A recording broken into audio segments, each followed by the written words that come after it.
Gloria a Dios. ¿Cuántos dan gloria a Dios todavía? ¿Cuántos trajimos Biblia para la casa del Señor? ¿Quiere levantarla conmigo? Perdone que haga una revista ahí.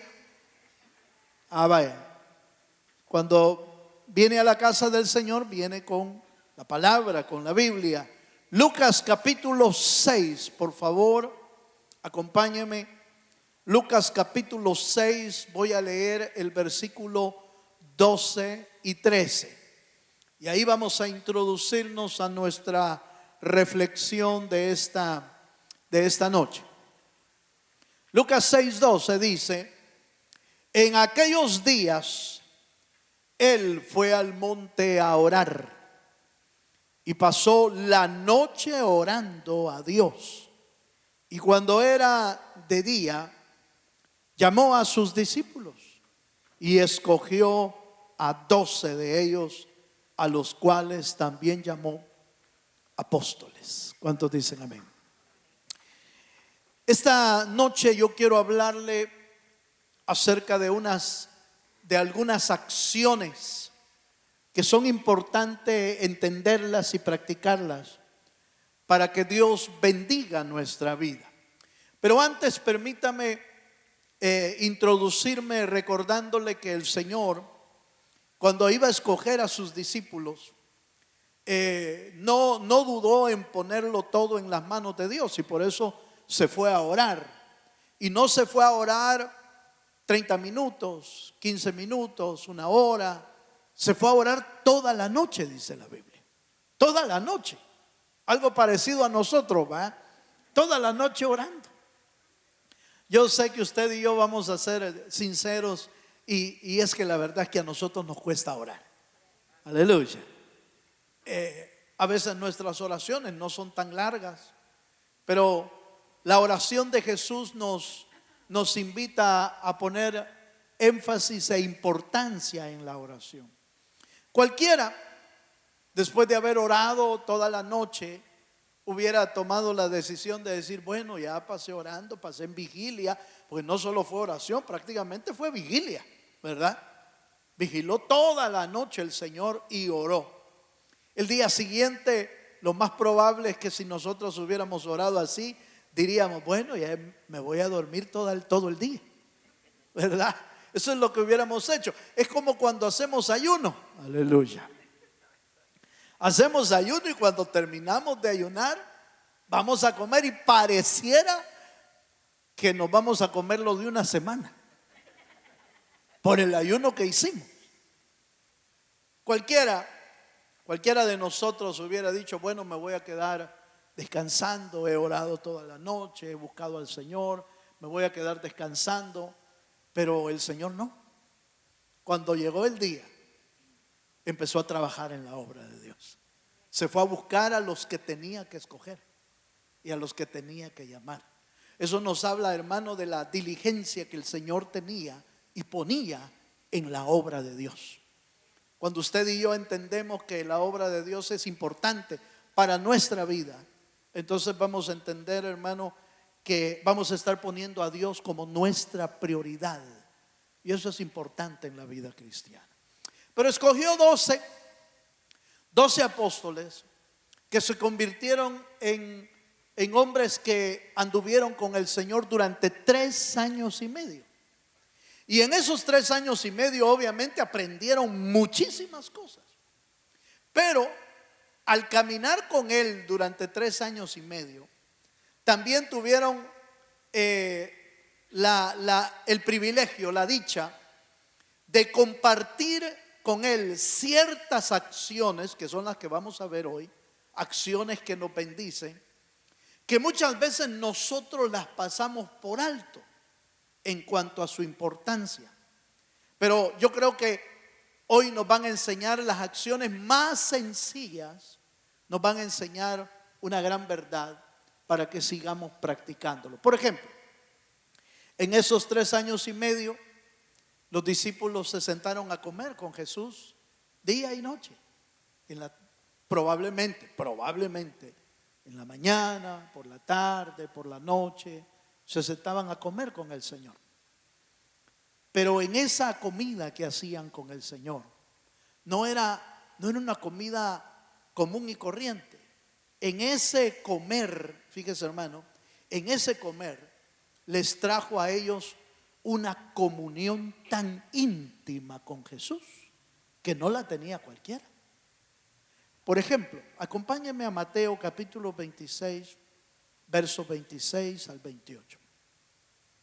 Y ahí vamos a encontrar, por ejemplo, el simbolismo o el significado de sentarse a comer a la mesa con el Señor. Y ese es símbolo de comunión con Cristo. Y por ejemplo encontramos en Mateo 26, 26 dice: y mientras comían, tomó Jesús el pan y bendijo y lo partió y dio a sus discípulos y dijo: tomad, comed, esto es mi cuerpo.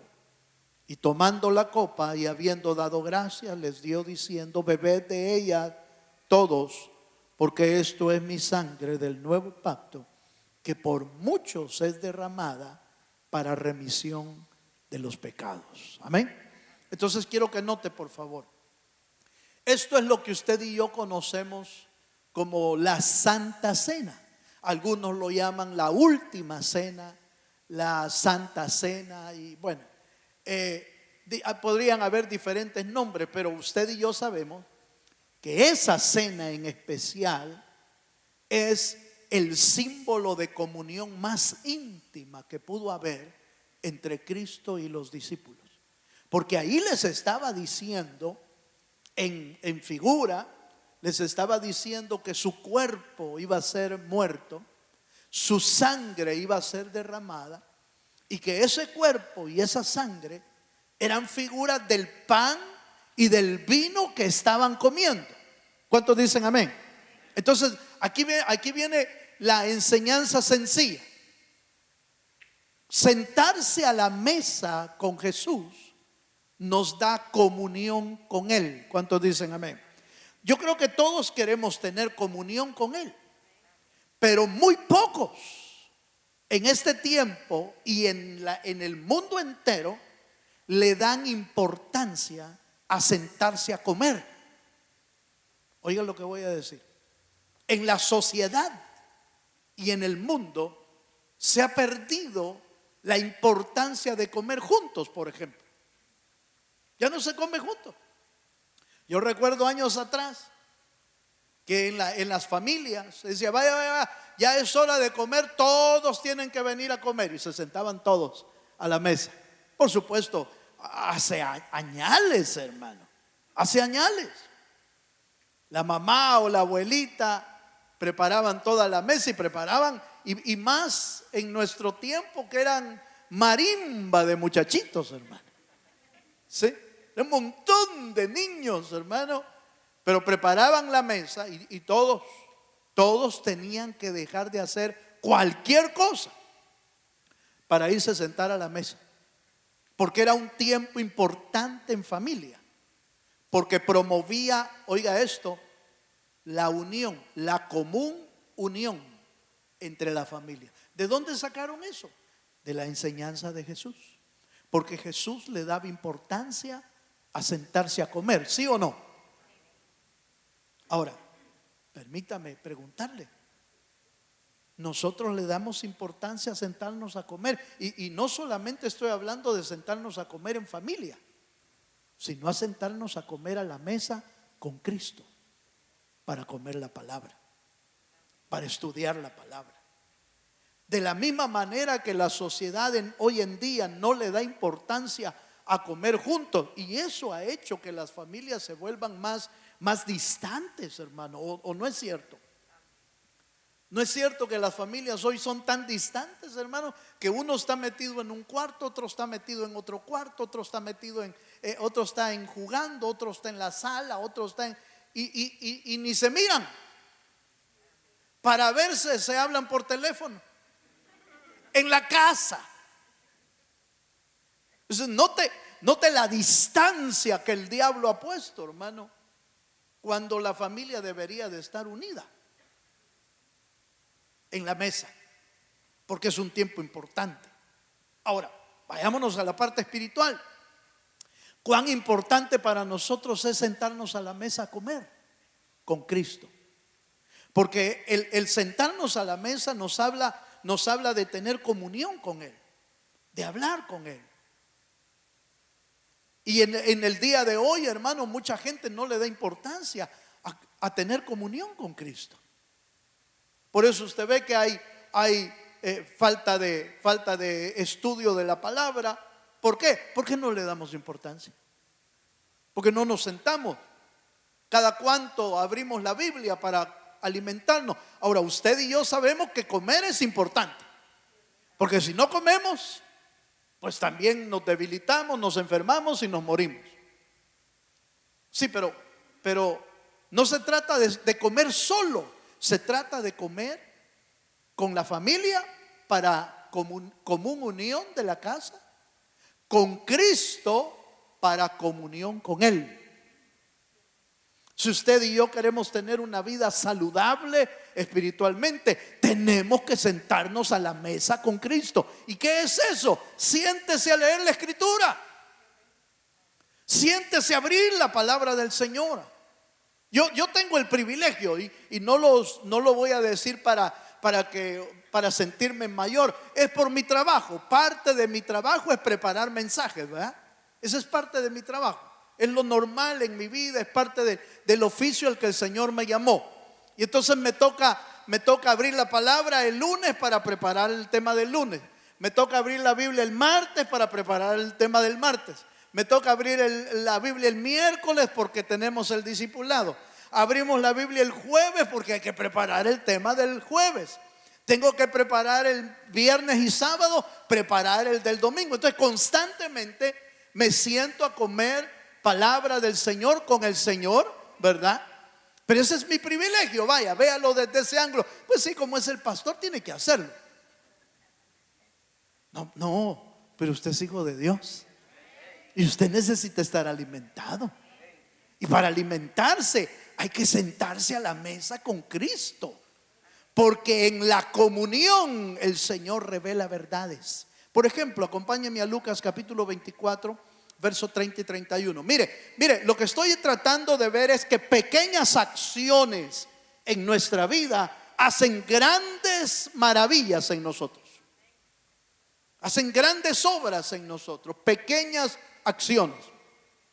Lucas capítulo 24, verso 30 dice: y aconteció que, estando sentado con ellos a la mesa, otra vez, tomó el pan y lo bendijo, lo partió y les dio. Entonces, oiga esto, hermano, oiga esto, por favor. Entonces les fueron abiertos los ojos y le reconocieron, mas él se les desapareció de su vista. Estos son los discípulos de Emaús. Estos son los discípulos de Emaús, que no lo habían logrado reconocer que ya había resucitado. Pero mire lo impresionante de esto. Se sienta a la mesa y los ojos le son abiertos. Los ojos le son abiertos. ¿Para qué?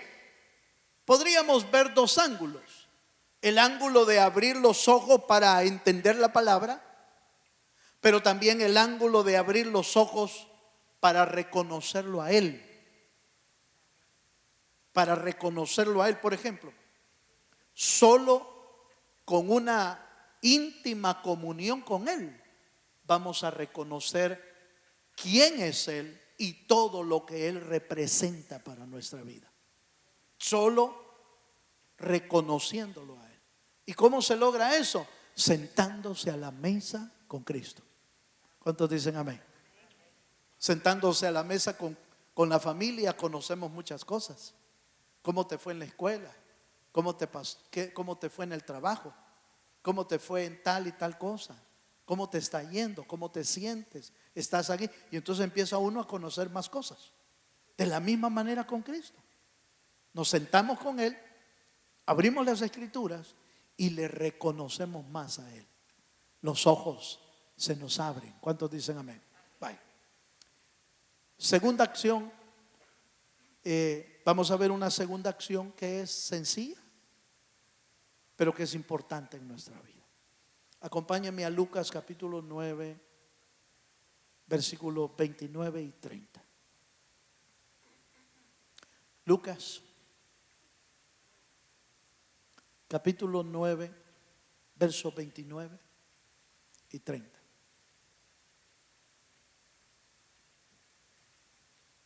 ¿Lo tiene, hermano? Dice así: y entre tanto que él oraba, la apariencia de su rostro se hizo otra, y su vestido blanco y resplandeciente. Oiga esta parte. Y he aquí dos varones que hablaban con él, los cuales eran Moisés y Elías. Hablar debería de ser una acción común y corriente para nuestra vida. Hablar. ¿Cuántos hemos oído la frase hablando nos entendemos? ¿Hemos oído eso? Hablando nos entendemos. Debería de ser fácil para nosotros que al hablar podríamos entendernos, pero hablar es lo que menos hacemos o lo que menos hacen las familias. Hablar.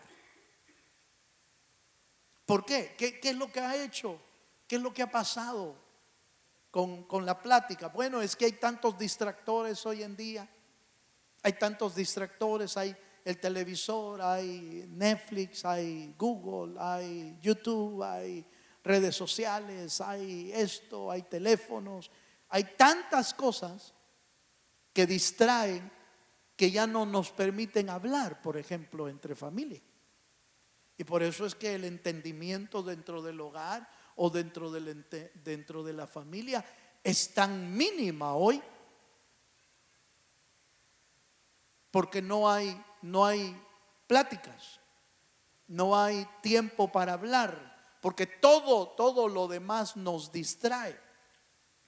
Pero eso es exactamente lo que nos pasa con Dios también. ¿Cuánto tiempo hablamos con Dios? Porque fíjese, hermano, que hablando con Él es que viene la revelación de Dios. Hablando con Él. Fíjese que cuando Pedro hablaba con Cristo, como hablaban muy seguido, ¿cuánto habrá hablado, hermano? ¿Cuánto habrá hablado los apóstoles? ¿Cuánto habrán hablado con Jesús, hermano? Si no tenían ninguno de esos distractores, ¿va? No se iban a acostar viendo el Instagram, no se iban a acostar viendo el Facebook, no se iban a acostar viendo nada. Tenían todo el tiempo del mundo para hablar.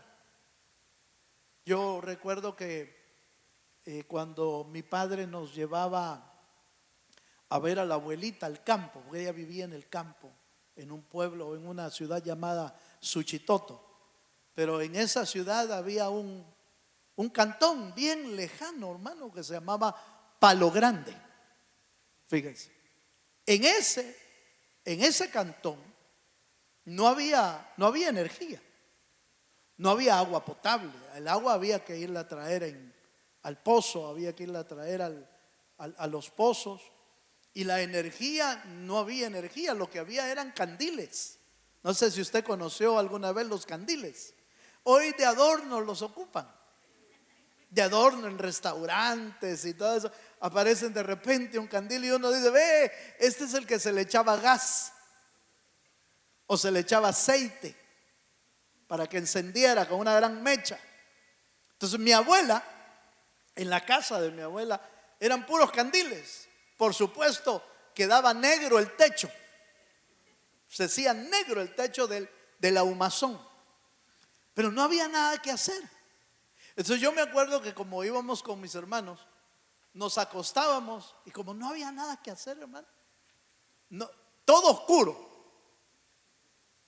sin mucho que ir a hacer, entonces nos acostábamos y empezábamos a leer, y empezábamos a hablar. Y miramos y viste que aquella se cayó del caballo, viste que no sé qué. Y empezábamos a hablar. Y hablábamos a veces toda la noche. Saber que hablábamos, tonteras a veces, hermano. Pero hablábamos, pasábamos hablando. Hoy no se habla, la gente no se habla. Se ha perdido el habla. Pero eso también Eso también ha sucedido en lo espiritual. Ya no se habla con Dios.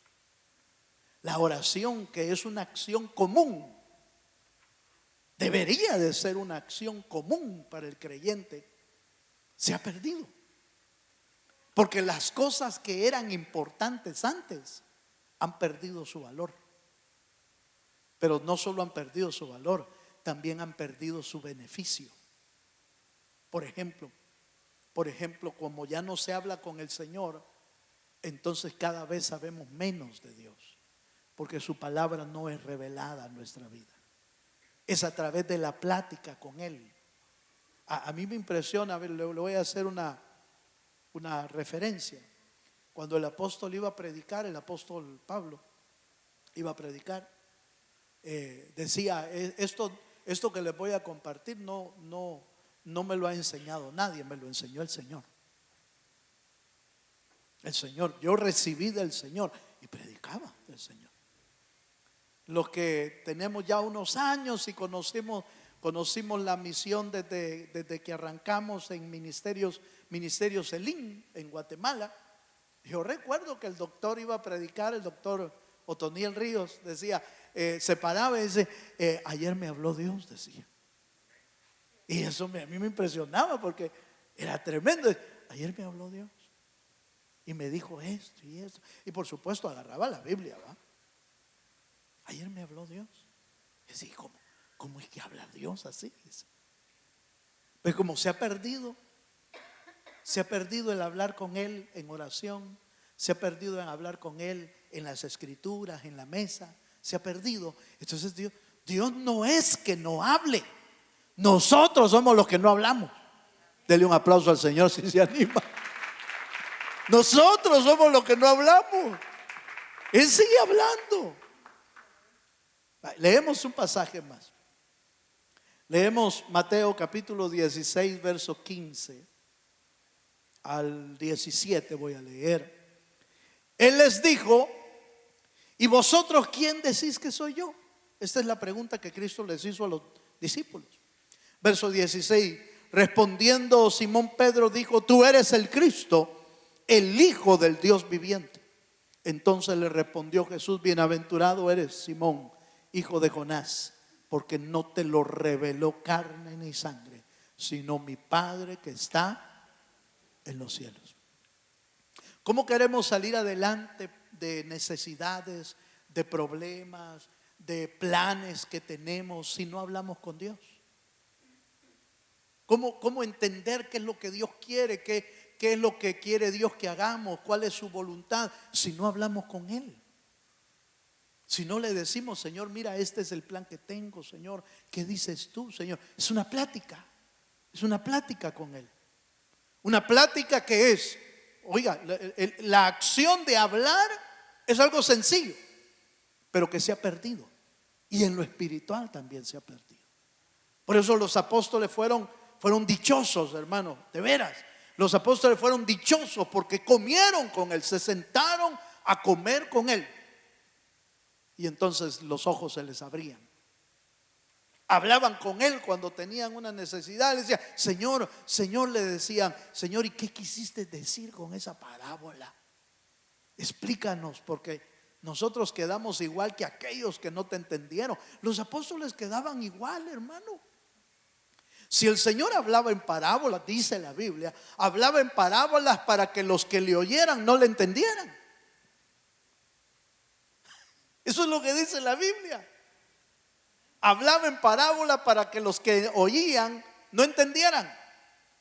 Pero los apóstoles quedaban igual también. Cualquiera diría, bueno, pero los apóstoles, como eran más espirituales, quedaban igual. Pero tenían la ventaja de poder hablar con Él. Tenían la dicha de poder en la noche preguntarle, Señor, ¿y qué quisiste decir con eso? Porque nosotros quedamos igual, Señor, explícanos. Y el Señor se sentaba a hablar con ellos. ¿Será importante, hermanos, será importante el platicar en el matrimonio? Claro que es importante. Cuando uno va a pedir consejo, ya sea con los psicólogos o con los pastores, siempre le pregunta, y platican ustedes. Tienen buena comunicación. Se hablan. No, si como él solo trabajando pasa. Y él, pues sí, ella solo haciendo oficio. Cuando se va a acostar cansada ya. Y aquel viene todo hecho pedazos del trabajo también. No se hablan. ¿Cuál es el problema? La comunicación. ¿Será importante la comunicación? Sí, hermano. En todos los tiempos, en todas las edades, en todas las culturas, la comunicación es básica para un buen entendimiento. Queremos un buen entendimiento de la vida espiritual, de lo que Dios quiere para nuestra vida, de lo que Dios quiere que hagamos en alguna situación. Necesitamos sentarnos a hablar con Él. Necesitamos platicar con el Señor. Pequeñas acciones que hacen grandes cambios en nuestra vida. Sentarnos a la mesa a comer nos va a alimentar, nos va a volver fuertes. Sentarnos a hablar con el Señor nos va a revelar los planes que Dios tenga para nuestra vida. Número 3, una tercera acción rápidamente. Lucas capítulo 10, verso 38 al 39. Sentarse a oír instrucción. Esa es otra. Una cosa es hablar con alguien para oír la opinión, para oír un consejo, para oír cómo le va la vida, y otra cosa es sentarse para ser instruido. Esa es otra acción. Lucas 10, verso 38 dice: aconteció que yendo de camino entró en una aldea, y una mujer llamada Marta lo recibió en su casa. Esta tenía una hermana que se llamaba María, la cual, sentándose a los pies de Jesús, oía su palabra. Aquí ya no está oyendo, ya no está platicando. María no está diciendo nada. Todo lo que está haciendo es recibir una instrucción. Pero note que la frase "y se sentó a los pies", esa era en el tiempo antiguo, era una acción de maestro-discípulo. Maestro-discípulo era la acción de sentarse a los pies de alguien. Era la forma de decirle: yo estoy recibiendo la enseñanza, yo estoy siendo instruido. Por ejemplo, Pablo fue crecido y fue enseñado a los pies de Gamaliel, el rabino de rabinos en Israel. Y Pablo se sentaba a oírlo. Pero esto ya nos habla de instrucción. Fíjese bien, mire la diferencia. No estoy hablando de que estamos hablando con él, no, de recibir una instrucción. Y déjeme hacerle una pregunta: ¿cuántos de nosotros sabemos que la instrucción es importante? Como padres, por ejemplo, nosotros sabemos que es importante que nuestros hijos se instruyan en la escuela, ¿sí o no? Todos sabemos que es importante. Por eso le metemos chocolí a los hipotíos, perdón, a los niños. Le metemos chocolía: tenés que estudiar, tenés que levantarte a estudiar, tenés que hacer esto. ¿Por qué? Porque sabemos que es importante. Pero tanto en el tiempo antiguo como hoy, muchos de nosotros despreciamos la instrucción. Y nos damos cuenta de la importancia hasta después de muchos años. Y decimos: ¿por qué no estudié? ¿Por qué no me preocupé por estudiar? ¿Por qué me salía de las clases? Aleluya. ¿Por qué me salía a vagar? ¿Por qué no entregué las tareas? ¿Por qué no preparé ¿por qué no me preparé para los exámenes? Y algunos de nosotros, hermano, tuvimos la osadía de decir: si eso ni me va a servir en la vida, ¿o no? ¿Ha oído usted eso en alguna ocasión? ¿En algún lugar del mundo oyó esa expresión? Yo lo oí un montón de veces de amigos míos, que decían: ¿y de qué me va a servir eso de matemáticas? ¿Y de qué me va a servir eso de contabilidad? Y eso no me sirve para nada. Años después, algunos los volví a ver Y me encontré a uno que creo que ya le he contado, que me lo encontré en la calle, que yo iba manejando a la mitad de la calle, se paró él queriendo parar mi carro, diciendo que él era Superman. Sí, andaba tan perdido, hermano, en alguna locura, andaba tan perdido en la droga o el alcohol. Pero él era de los que decía: ¿y de qué me va a servir eso? Eso no me va a servir de nada. Porque mucha gente ha despreciado la instrucción creyendo que no le va a servir para el futuro, y se dan cuenta al final el tiempo que perdieron. Eso es en lo secular, pero en lo espiritual también pasa eso. Cuando rechazamos la instrucción, oímos un mensaje y decimos rápido: ese ya me lo puedo. Aleluya. Sí, lo mismo va a predicar otra vez. Está menospreciando la instrucción. María se sentaba a los pies. Se sentaba a los pies sabiendo que la palabra de Dios, no importa cuántas veces la oigas de nuevo, la palabra de Dios va a penetrar al corazón hasta que se haga vida. Dele un aplauso al Dios de los cielos. Solo así es que aprende uno a vivir la Biblia. Lucas capítulo 8 verso 35. Voy avanzando porque el tiempo se me va agotando. Lucas 8:35 dice: y salieron a ver lo que había sucedido, y vinieron a Jesús y hallaron al hombre de quien habían salido los demonios, sentado ¿a dónde, hermano? Mira, hermano, este acababa de ser liberado y sentado a los pies de Jesús, vestido y en su cabal juicio, y tuvieron miedo. Sentado a los pies de Jesús. ¿Qué estaba haciendo? Recibiendo instrucción. Recibiendo instrucción. Es que, hermano, no hay nadie, absolutamente nadie, ni en lo secular ni en lo espiritual, que no necesite instrucción. No hay, no existe. No existe una persona que no necesite instrucción.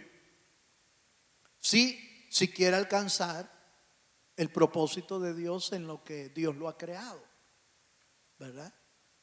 Ahora, si no quiere alcanzar nada, pues mira, hermano, para ser alguien que no alcanza metas, o para ser un perdedor en la vida, no necesitas hacer nada. ¿Me oyó eso, hermano? Para ser un perdedor en la vida no necesitas hacer nada. Seguro que vas a perder porque no estás haciendo nada. Pero para ser alguien que alcanza metas, ahí se requiere esfuerzo. Se requiere de gente que se siente a recibir instrucción, a decir: sí, yo necesito ser enseñado. Pero no es cierto, hermano. Yo sé que usted y yo pasamos por la etapa de joven. ¿Quién fue joven antes? Aleluya.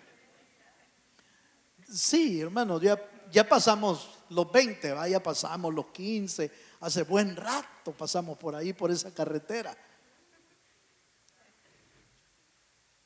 Pero en nuestra etapa de juventud, o fuimos nosotros, o conocimos gente que menospreció a los maestros. ¿O no? ¿Fuimos nosotros o fueron algunos de nuestros amigos que menospreciaron a los maestros? ¿Y qué nos van a enseñar esos viejos rucos? Decíamos los de aquel tiempo. ¿Qué me va a enseñar ese ruco? Decía mi amigo. ¿Qué me va a enseñar?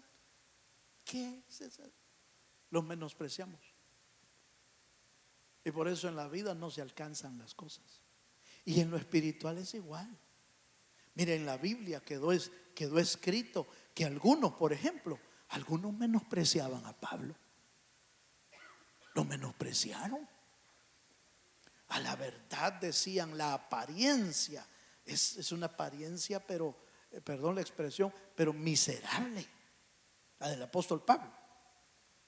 Parece una apariencia, pero la palabra que tiene es buena, decía. pero la apariencia que tiene, pobrecito, le lo llevó el río al pobre.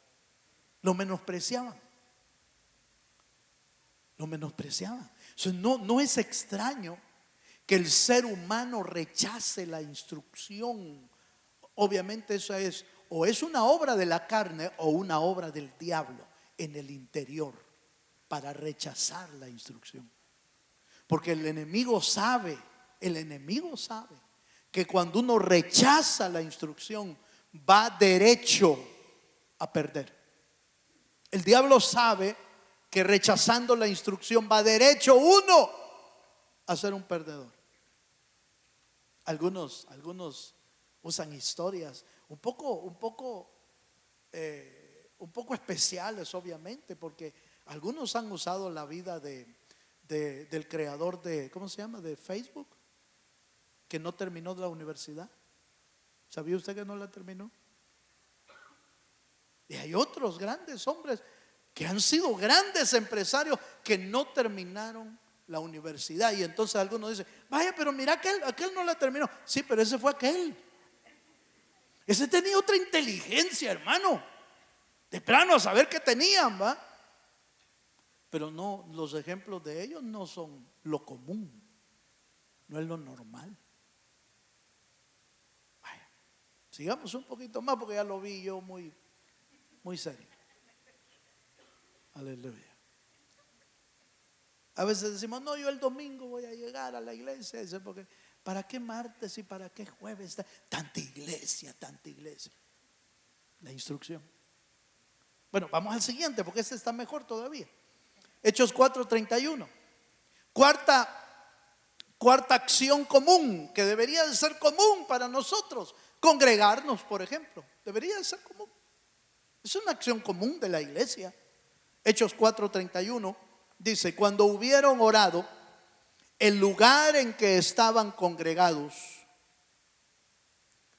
oiga esto, el lugar donde estaban congregados tembló y todos fueron llenos del Espíritu Santo y hablaban con denuedo la palabra del Señor. ¿Por qué congregarnos? ¿Por qué congregarnos, hermano? ¿Por qué reunirnos en la iglesia? Primero porque está establecido en la palabra. La congregación es una práctica espiritual de la vida cristiana. Congregarnos es una práctica de querer estar, hermano, al día con el Señor, de estar cerca con el Señor. ¿Por qué congregarnos tanto? Porque ahí se mueve el Señor. Porque ahí se mueve la presencia de Dios. Porque ahí se mueve el poder de Dios inclusive. En el Salmo 133 nos dice, mirad cuán bueno y cuán delicioso es habitar los hermanos juntos y en armonía. Y allá en el verso 3 te dice, porque ahí envía Jehová salvación y vida eterna. Hay beneficios en congregarnos. Es una práctica común. Debe de ser una práctica normal para los creyentes, hermano, congregarnos. ¿Por qué? Porque ahí fluye la vida de Cristo. Ahí fluye la presencia de Dios. Y porque ahí fluye el poder de Dios para nuestra vida. Por eso la expresión del escritor de Hebreos cuando dice no dejando de congregarnos como algunos tienen por costumbre, no es meramente, hermano, un llamado del pastor a que la iglesia esté llena. No, es que es una necesidad para la vida del cristiano, para una vida saludable. Por ejemplo, lo normal para una vida saludable en lo secular debería de ser hacernos siempre todos los chequeos médicos, por ejemplo. Tener una vida no sedentaria, sobre todo si su trabajo es algo sedentario, es decir, que pasa sentado todo el tiempo. Todos los médicos recomiendan, mire, para que usted tenga una vida saludable, párese de vez en cuando, camine, salga a correr, salga a caminar. Eso es una vida normal, una vida saludable. Congregarnos es parte de nuestra vida saludable. Es parte. No es que el pastor lo quiere ver todos los días en la iglesia, es para que usted esté saludable. ¿Cuántos dicen amén? Y sobre todo si el pastor es de los que siempre se fijan que usted llega o no llega. Y dice, hermano, no lo he visto. Ay, ya me cachó el hermano. Por eso algunos en otro país, lo que hacen es que un día se sientan en un lado, otro día en otro lado, para que no lo cache el pastor. Porque si uno se siente en el mismo lugar, ahí aparece el vacío, ¿va? Hasta la silla agarra a acabar la posición de él, ¿verdad? Algunos tratan de escapar de esa manera, pero no se trata de que te cachen o no te cachen. Se trata de mantener una vida saludable en Dios. Y congregarnos es una práctica saludable para nuestra vida espiritual. ¿Cuántos dicen amén, amén? Pequeñas acciones hacen grandes diferencias. Grandes diferencias. Se nota cuando, por ejemplo, los niños y los jóvenes son estudiosos. Se notan cuando los niños o los jóvenes tienen buenas calificaciones, o son bien portados, o tienen buenos modales. A los niños que les han enseñado buenos modales, qué bien se ve un niño con buen modal, hermano. Qué lindo se oye. Qué lindo se oye que entra a algún lugar y dice buenos días. Bueno, eso, hasta ya se perdió eso, hermano. Y no solo en este país, sino en todos lados. Pasa uno a la par de los niños, a la par de los jovencitos, y ellos no le dicen a uno absolutamente nada. No saben decir buenos días, no saben decir buenas noches, no saben decir con permiso, no saben. I'm sorry, what? Como ya no pueden español, ya no se puede. Ya no pueden hablar español, ya no pueden hablar inglés. Algunos se complican. Ya no pueden decir nada. No, es que se perdieron los modales en el camino. Se dejaron de enseñar. Yo no sé si se acuerda, pero en nuestro país hace muchos años, pues, qué lástima que todo eso fue hace años, hombre. Había una materia que le llamaban moral, urbanidad y cívica, algo así creo que era. ¿Sí? ¿Así era? Eso solo es de los 60 para arriba. Así era, ¿no? Moral, urbanidad y cívica. Era dar aspectos morales, buenos modales, conocer la sociedad, conocer el Estado, cómo tratar todo eso. Parece risible, hermano, pero alguien llegaba al salón de clases y todos se paraban. ¿Se acuerda usted? Qué maravilla, hermano. Se paraban todos y todos saludaban. Buenos días, profesor, no sé qué. Ahí estaba uno. Es que lo obligaban a uno. No, le enseñaban a ser cortés, a ser amable. Se perdió. Pequeñas cosas que se han perdido, pero que han hecho un gran cambio en la sociedad. Entonces, cuando dejamos de congregarnos, pensamos que estamos dejando de hacer algo sencillo, algo que no es tan importante, pero tiene efectos espirituales en nuestra vida, efectos catastróficos en nuestra vida espiritual. Congregarnos es tan importante porque podemos ver la presencia de Dios, podemos sentir la presencia de Dios, podemos sentir el poder de Dios moviéndose. Y voy a terminar porque el tiempo se me agotó. Lucas capítulo 8, verso 40. Una última acción que usted y yo necesitamos tener es esperar al Señor.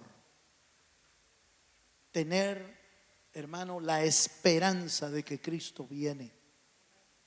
Dice así, Lucas 8:40, dice, cuando volvió Jesús, ese es en lo físico, Jesús estaba aquí en la tierra, y dice, cuando volvió Jesús, le recibió la multitud, ¿cómo dice, hermano?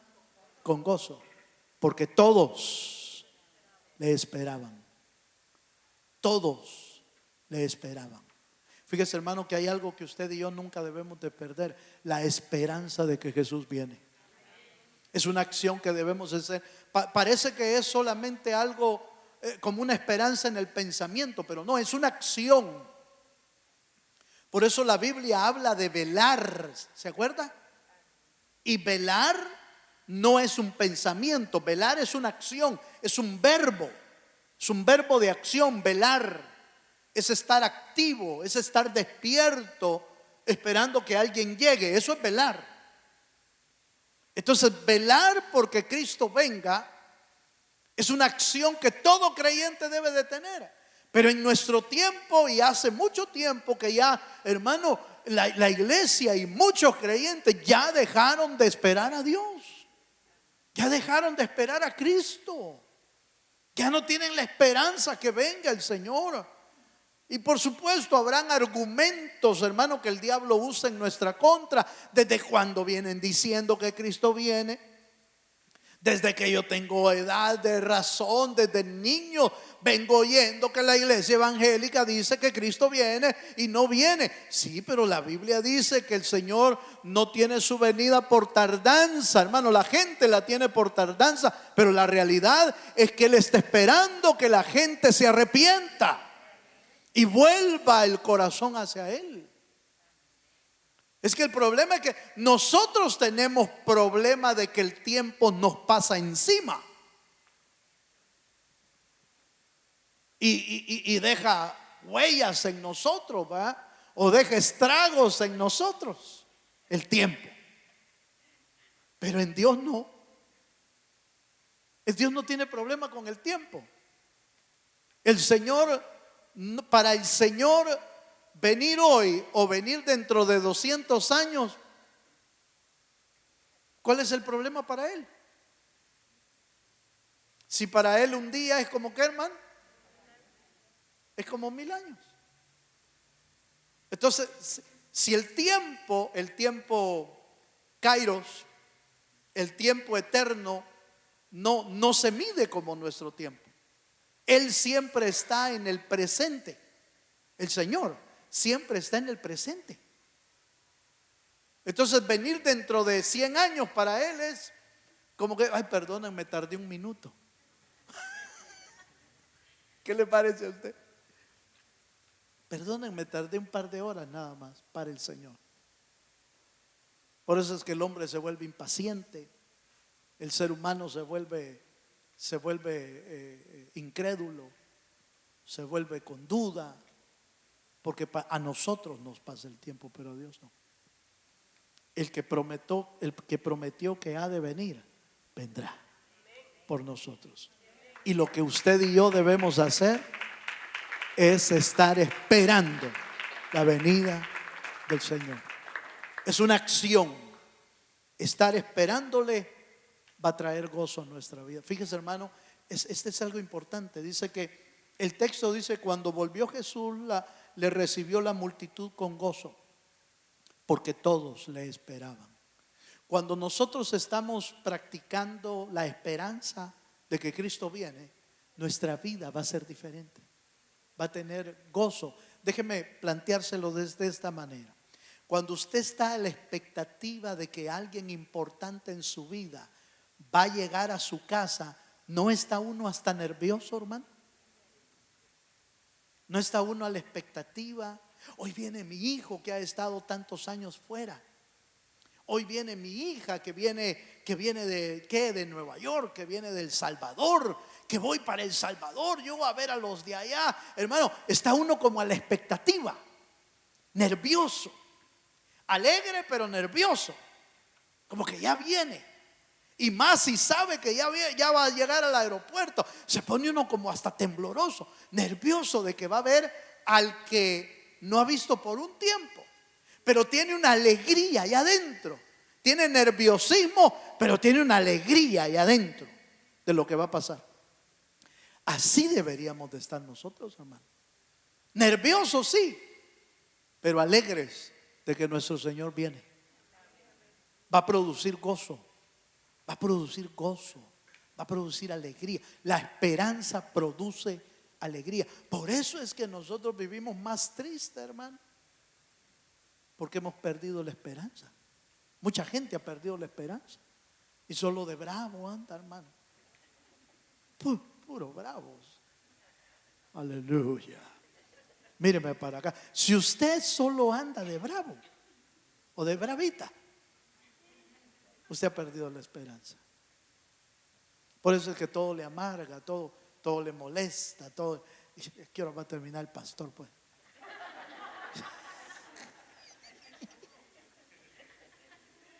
Ya son las 9, pastor. Mire, allá dice que ya se pasó. ¿Ve?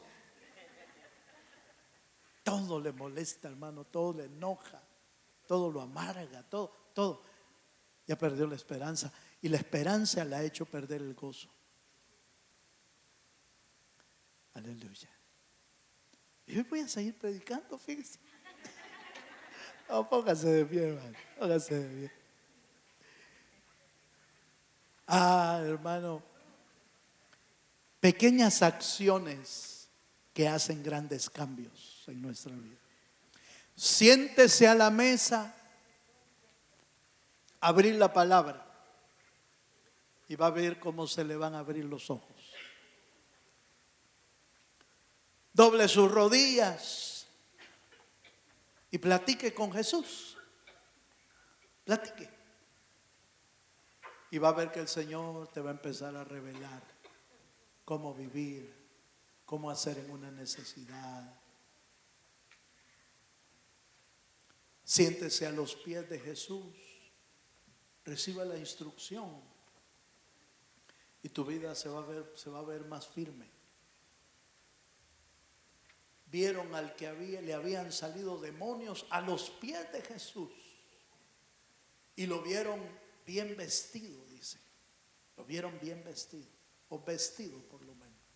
Lo vieron sentado a los pies, vestido y en su juicio cabal.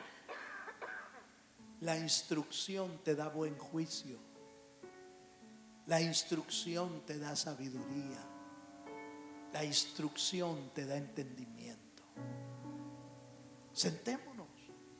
Cuando usted venga a los servicios, venga con el anhelo de ser instruido. Si puede, abra un cuadernito y empiece a escribir, mire, para ser instruido. No es la palabra que yo diga la importante, es la palabra de Dios es la importante. Y va a ver cómo va a cambiar su vida. Esperémosle con gozo. Congreguémonos. Cuando nos congregamos, la presencia de Dios se mueve en nuestra vida. Cierra tus ojos un momento. Yo voy a invitarle esta noche a que, si usted se dio cuenta que hay pequeñas acciones que se han vuelto ya no tan importantes como antes, yo voy a invitarle a que se venga aquí adelante conmigo a decirle: Señor, perdóname porque ya no me he sentado a la mesa contigo. Véngase. Perdóname porque no he hablado mucho contigo. Enséñame. Recuérdame las pequeñas acciones que edifican nuestra vida. Vayamos a su presencia. Vayamos a su presencia esta noche. Arde mi corazón. Has dejado de hablar con Él. Has dejado de comunicarte con el Señor. Has dejado de orar. Has dejado de leer la Biblia. Has dejado de congregarte. Has dejado de esperarlo.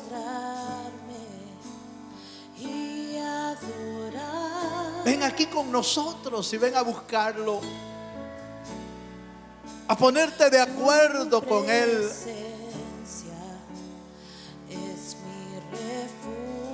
Para decirle: Señor, perdóname porque no he estado haciendo esas pequeñas cosas. ¿Cuánto Dios está. ¿Cuánto le duele a uno haber perdido el tiempo sin comunicarse con la familia, con los hijos? ¿Cuánto le duele después a uno haber perdido el tiempo y no haber disfrutado en familia, disfrutado en el hogar, disfrutado en la mesa con los hijos? ¿Cuánto duele después ver hijos distantes, ver familia distante porque nunca tuvieron comunión? Prefiero en tu casa postrar, Parecía tan sencillo, parecía tan sencillo, tan insignificante no sentarse a la mesa, pero tiene un precio caro, porque la comunión se perdió, porque el hablar se perdió. Pero hoy podemos venir a los pies del Señor para que Él nos enseñe, para que Él nos enseñe a retomar las cosas pequeñas, porque las acciones pequeñas hacen grandes cambios en nuestra vida. Arde mi corazón por tus atrios, Dios.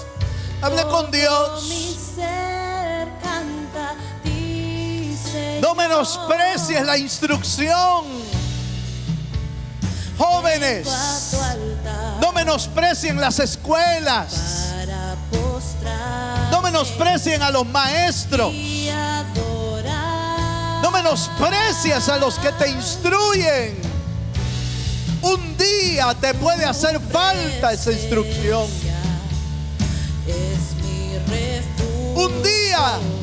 Un día te vas a dar cuenta de lo que perdiste. Un día te vas a dar cuenta que era para tu bien, que era para tu bendición, que era para ayudarte, para que te desarrollaras.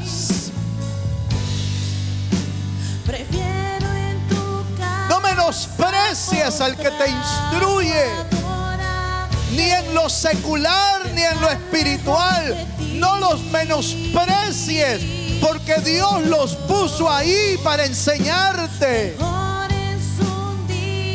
Dios los puso ahí para instruirte, para enseñarte la vida eterna, para enseñarte el camino al cielo. No menosprecies ni una sola de la palabra que sale de la boca del Señor.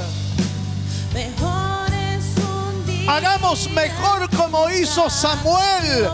Y Samuel no dejó caer a tierra ni una de las palabras de Jehová. Aleluya. Cuando vengas a congregarte, entiende que vienes a buscar a Dios. Que eso es tu vida espiritual. Aleluya.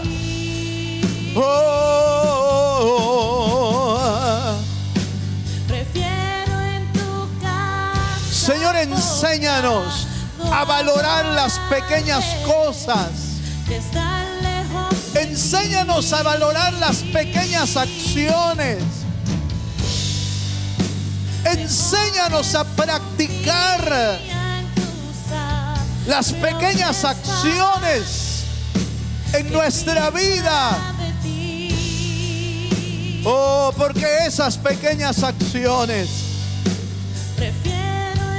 harán grandes cambios en nuestra vida. Dale 5 minutos a la lectura. Dale 10 minutos a abrir la Biblia. Lee la palabra de Dios 5 minutos.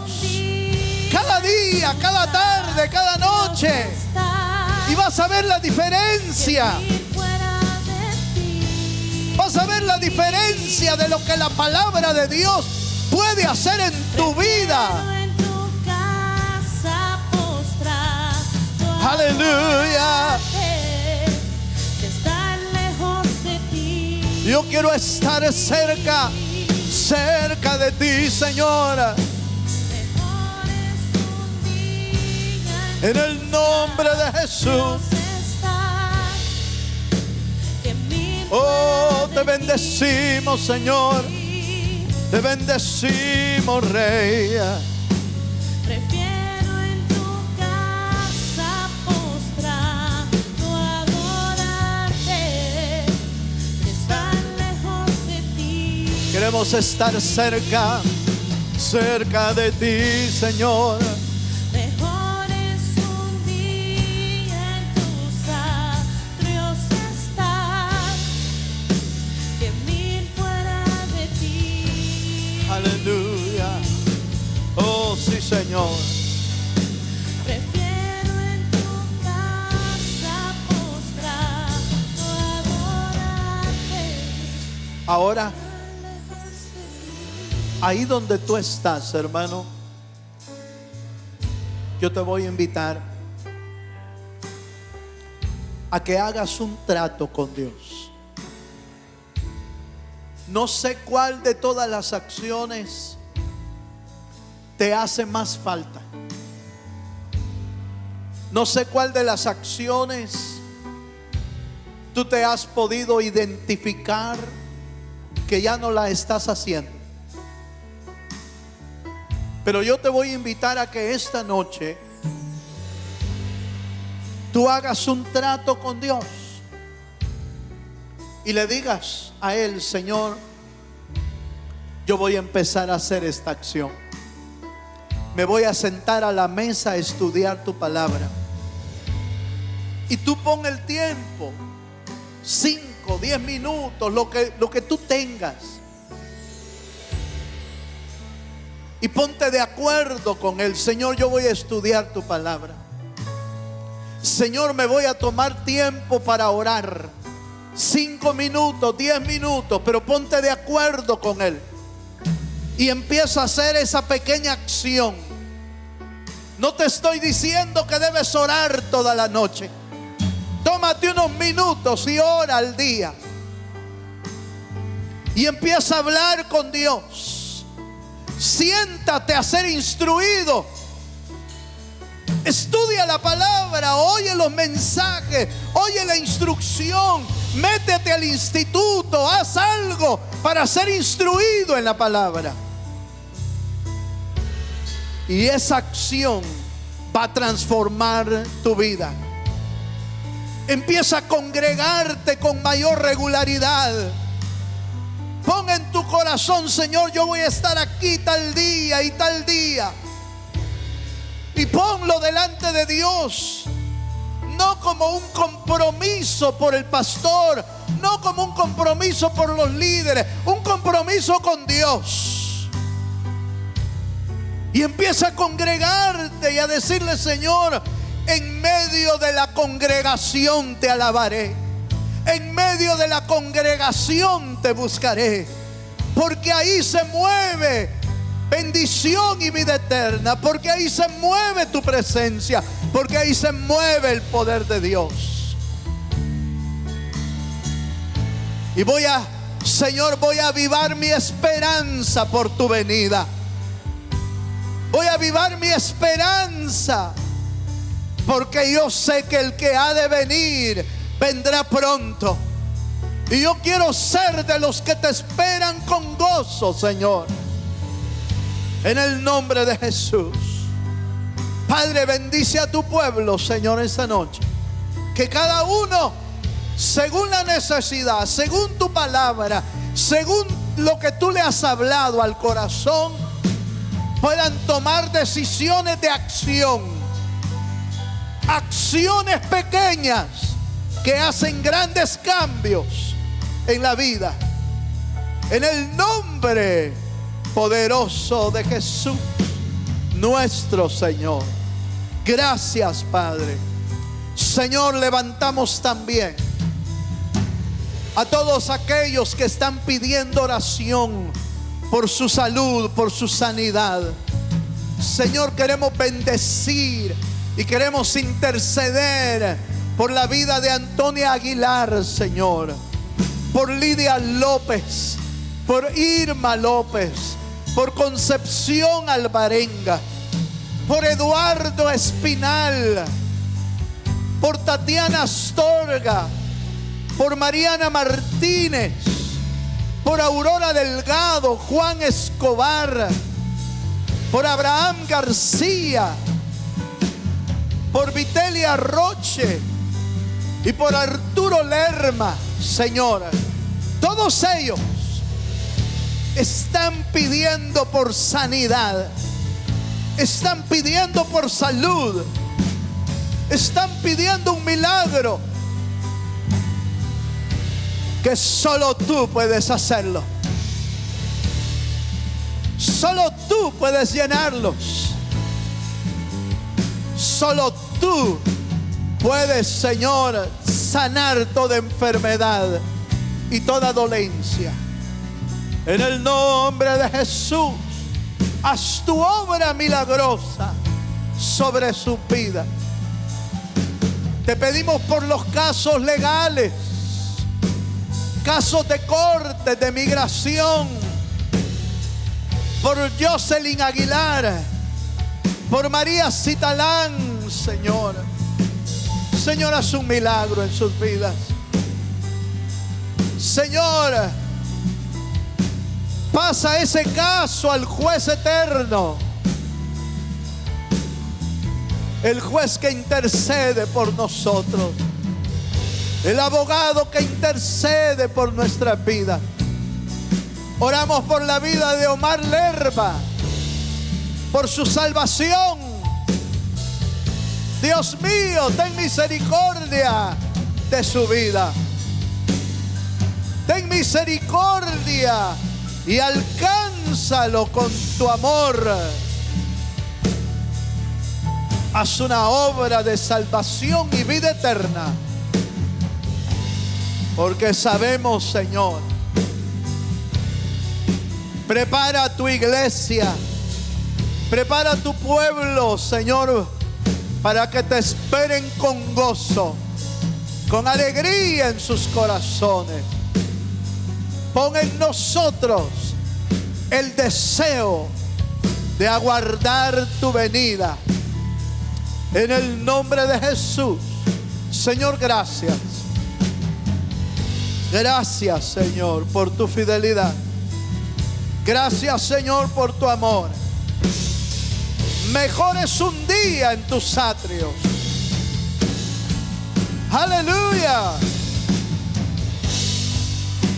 Mejor es un día en tus atrios estar que mil fuera de ti.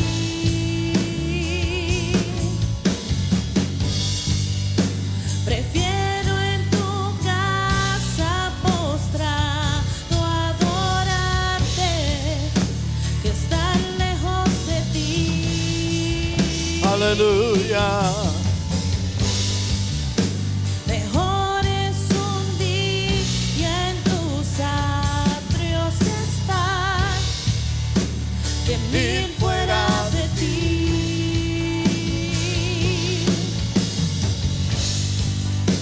Prefiero en tu casa postrado adorarte que estar lejos de ti.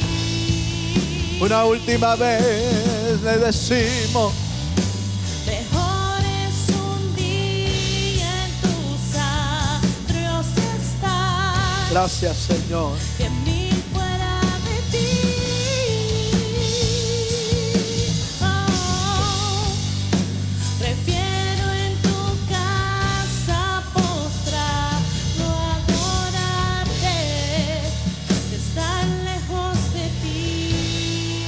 Padre, gracias te damos esta noche por tu fidelidad, por tu palabra, por tu presencia.